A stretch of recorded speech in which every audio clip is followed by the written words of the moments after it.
I'm Wakaru. I'm an American living in Cyprus. I've developed my own analysis of DeepState, the Ukrainian battlefield mapping site that is widely used by journalists and analysts to track territorial gains and losses. DeepState is valuable because it combines information from multiple sources and continuously updates its geographic picture of the battlefield. But I realized there was another way to analyze its data. DeepState's public statistics are organized largely by oblast. My approach is different. I calculate changes at the level of the actual battlefield geometry, and then slide an overlapping 15 by 15 kilometer search window across the map to find the areas where the largest changes have occurred. The window can cross oblast boundaries. That matters because the battle does not stop simply because it reaches the border between Donetsk and Dnipropetrovsk. My method follows the geographic change rather than the administrative boundary. I also look at the gray or contested areas differently. If land was previously classified as Russian occupied and later becomes gray, I do not call that liberated territory, but I do count it as a loss of mapped Russian control. That distinction is important.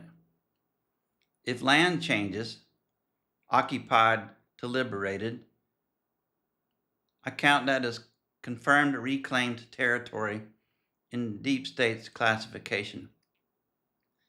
If it changes occupied to gray, I count that separately, that is territory that is no longer classified as Russian controlled, but whose final status is still contested or uncertain and should be measured. And of course, the same analysis can move in Russia's favor. Gray can become occupied, liberated territory can become contested again. So the important question is not whether the gray zone got bigger or smaller. The important question is, what was this exact piece of land before? And what is it now?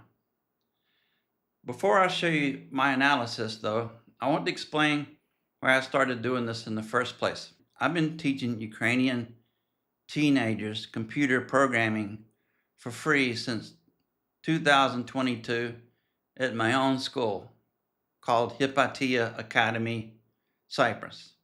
When I say free, I mean free to the students. I pay for things such as Zoom, Slack, computer equipment, etc. I wanted to teach some of my teenage students geospatial analysis and give those who live under daily Russian attacks a way to study what is happening around them quantitatively. My feeling was that trying to understand the situation through data is better than simply watch the map move or worry about being killed, for example. I contacted DeepState several times asking whether they could give us API access to the historical data. I never received a response. Eventually, I examined how the site worked and discovered that I could access the geographic data that the map itself was already downloading. So I began collecting it. Every day I downloaded the DeepState geographic data, attached and date time to the snapshot, and stored it in a database to give me a historical time series. Once I had historical snapshots, I could begin asking questions such as, where did occupied territory become liberated? Where did occupied territory become contested? Where did contested territory become occupied? And where on the entire battlefield was the largest concentration of changes, like this week? Originally, I stored data in an Amazon database in Bahrain, but ironically, during the war with Iran, the AWS Bahrain region suffered a major disruption, and I lost the historical data I had collected. So I started again. This time I'm storing the data in Europe. Hopefully Iran will not bomb Ireland.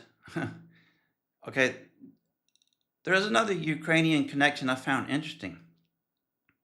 Part of the DeepState map is built using a software library called Leaflet.js, one of the most widely used open source mapping libraries in the world. Leaflet was created by Ukrainian software engineer Vladimir Agafonkin. I tried to invite him to speak to my students because I thought it would be inspiring for them to meet a Ukrainian programmer whose software is used around the world. I didn't get a response. I've actually had several Ukrainian business people and professionals speak to my students over the years, and I'm grateful to those who have. But teaching this course has also shown me how difficult it can be to get support for something that is entirely free. This year I decided to change what I teach. For years I taught Python, data science, machine learning, and many of the same tools now used to build AI systems. After doing that for about 6 years in Cyprus, again, all for free, I wanted to teach my Ukrainian students something different and perhaps something more useful for jobs and war. So now we are learning C, electronics, Arduino microcontrollers, and computer architecture. This creates another problem. Some of my students cannot afford an Arduino kit, so we launched a small fundraiser. I contacted a number of Ukrainian business people and people I knew, including some who had previously spoken to my classes. None of them donated, but members of my tennis group here in Cyprus did. They contributed almost 600 euros. That was enough for me to buy 12 Arduino kits for students who otherwise might not have been able to participate. 8 more students bought their own. So that's the background. Now let me show you what happened when I took the DeepState data we had been collecting and started comparing the actual battle geometry over time. Now I've got slides here. Slides are a little bit difficult to look at. I'll try to pause, let you look at that too, before I comment on each of them. My channel here, my channel is dedicated to C and Arduino, but I'm using this as a way to talk about both my school and this, what I've uncovered about DeepState, which I think can be useful. Okay, so my analysis covers the period August 4 to 13 August 2026, which coincides with significant Ukrainian gains on the battlefield.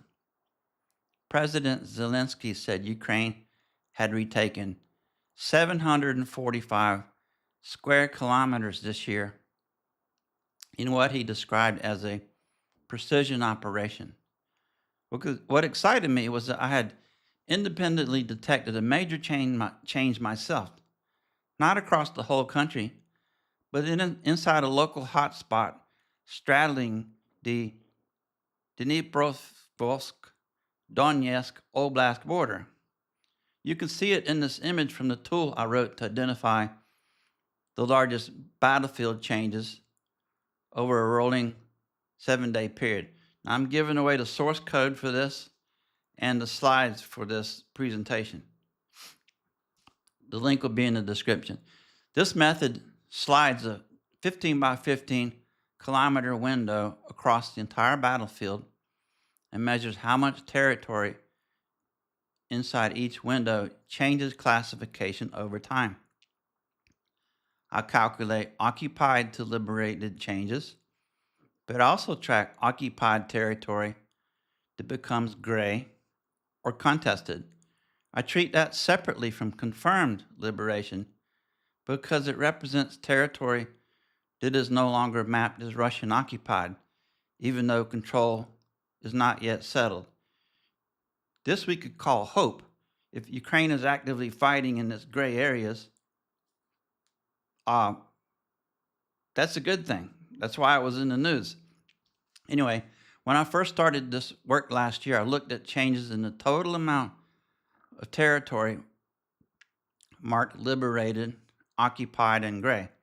But that turned out to be an incomplete way of looking at the data. A category total can tell me that the amount of occupied territory can become smaller, or the liberated territory can become larger, but it cannot tell me what happened to the same piece of land. So I changed the method. Instead of comparing totals, I compared the geographic status of the same piece of land between two DeepState snapshots. The key idea is intersection of two sets. For example, before occupied, intersection with intersection latest liberated. Look at the slide for a moment, that'll help you grasp that. This means give me only the area that was inside the occupied territory before and inside the liberated territory later. So for every point on the map, the program is effectively asking, was this location occupied before? And is this exact same location liberated now? If the answer to both is yes, I do not count it. If the answer to both is yes, I count it. If the answer is no, I do not count it.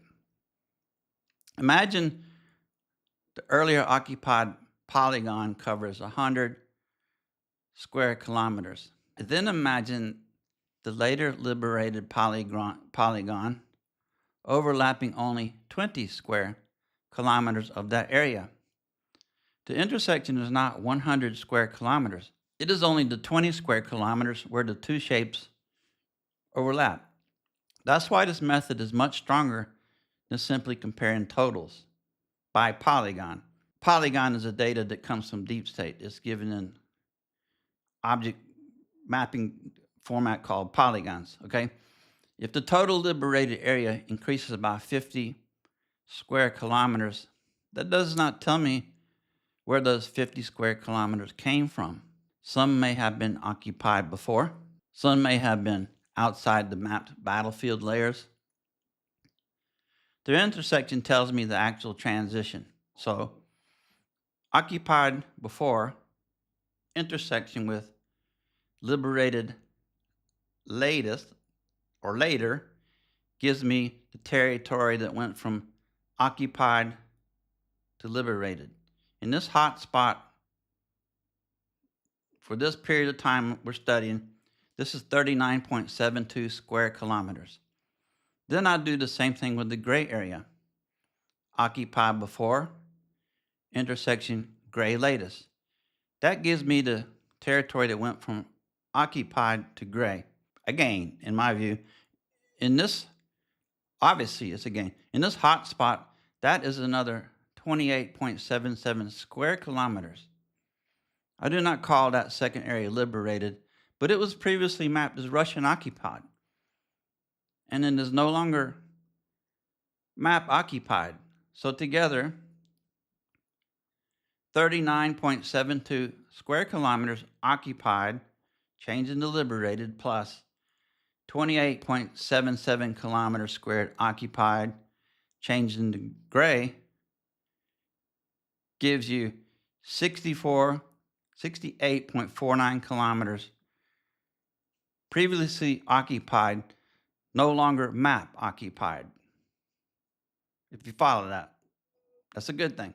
So the simplest way to describe the method is this. Instead of asking how much the total occupied or liberated area changed, I ask, what happened to each piece of geography? What was this exact location before? And what is it classified as now? Occupied to gray. Okay, that accounts for another 28.77 square kilometers. This land was classified by DeepState as Russian occupied before, but contested or unknown later. I do not call that 28.77 square kilometers liberated, but it's still an important change. Deep State no longer classified that land as Russian controlled. So the complete result is 39.72 kilometers squared, going from occupied to liberated, 28.77 kilometers squared, going from occupied to contested, 68.49 kilometers no longer mapped as Russian occupied. And in this analysis, and in this hotspot, the analysis found 0.00 square kilometers of newly mapped Russian occupied territory over the same comparison. Okay, this distinction is important because the gray zone cannot be interpreted by looking at its total size alone. If the territory changes from occupied to gray, that can be represented as a loss of Russian controlled area. But if territory changes from liberated to gray, that means something very different. Previously liberated territory has become contested again. So it's not enough to say the gray zone increased or the gray zone decreased. We need to know what each piece of land was before and what it became afterward. That is the main principle behind this analysis. The method tracks transitions at the same geographic coordinates instead of inferring battlefield movement from changes in aggregate totals. Deep State's battlefield polygons themselves are irregular and vary enormously in shape and size. My analysis first calculates these actual transition geometries. Only after those geometries have been calculated do I search for where the changes are most concentrated. I do that by sliding a 15 by 15 kilometer search window across the calculated geometry. The window moves in 5 kilometer steps and overlaps neighboring windows. The 15 by 15 kilometer square is not a deep state polygon. It's not the amount of territory that changed. It is simply a search tool. For each candidate window, the program asks, how much of the already calculated status change geometry falls inside this square? The winning window, the one with the largest change, is the one containing the strongest local concentration. And this particular hotspot has another important feature. It is directly along the Dnipropetrovsk, Donetsk oblast boundary, crossing political boundaries. The proximate analysis is given by these map coordinates. So the hotspot does not fit neatly into a single oblast. This matters because Deep State's Public Statistics Panel reports territorial changes by administrative region. A continuous battlefield crossing Donetsk into Dnipropetrovsk can therefore be divided between two administrative totals. My sliding window analysis does not care where the oblast boundary happens to be. It follows the geometry of the change itself. That does not make my data more authoritative than Deep State. The underlying battlefield classifications are still Deep State's. What it does give me is a different analytical view. A geographically continuous hotspot, independent of administrative boundaries, and a transition by transition account of what happened to the same land over time. And through this analysis, there is one limitation to keep in mind. I am measuring changes in Deep State's published geographic classifications. I am not independently determining battleground truth. If Deep State redraws a boundary, delays an update, or corrects an earlier map, my system will measure that change as well. But given that Deep State changes snapshots themselves, I can now answer a more precise question. What exact pieces of territory stopped being classified as Russian occupied? And what classification did each of those pieces move into? Okay, I'm going to leave the slides, put them on the internet somewhere, put the source code on GitHub. So you can study this, download the code, use it, whatever. Just attribution, Walker Row, Hippotia Labs, and of course DeepState is owner of the property, of the data. Okay, so finally I'm asking, each year I'm teaching a new group of students at the end of August through June. Normally I get 50 per year, 100 sign up, something like this. I want to keep this going for many years. I would like to teach students across Europe, so they'll be in the European time zone. Of course, I'll have Ukrainian students, but they should be freed, I hope, in a year or two. So I enjoyed very much teaching these Ukrainian students. You know, these kids come to school when it's 5 degrees in their house, when they've only got electricity 2 hours a day, 4 hours a day, 0 hours a day. I've got 20 at the moment. 12 live in Ukraine, 8 live outside Ukraine. Some live in Kiev, some live in Odessa. The ones in Odessa tell me they can walk down to the beach, look at men firing at drones to come over. They've all know what a drone sounds like, and they tell me they can only go to school if their school is located underground. Not all schools are located underground, so some are still doing remote teaching or remote learning. They say that these underground shelters sometimes are shelters as well as schools, so it gets noisy in there. Sometimes their school, they can't go down the steps because there's ice everywhere. So I like to think, and I've had parents tell me that what I'm doing is helping them continue to go to school and learn something in an environment where it's almost impossible to do so. All right, thanks for spending time with me. Goodbye. Slava Ukrainia.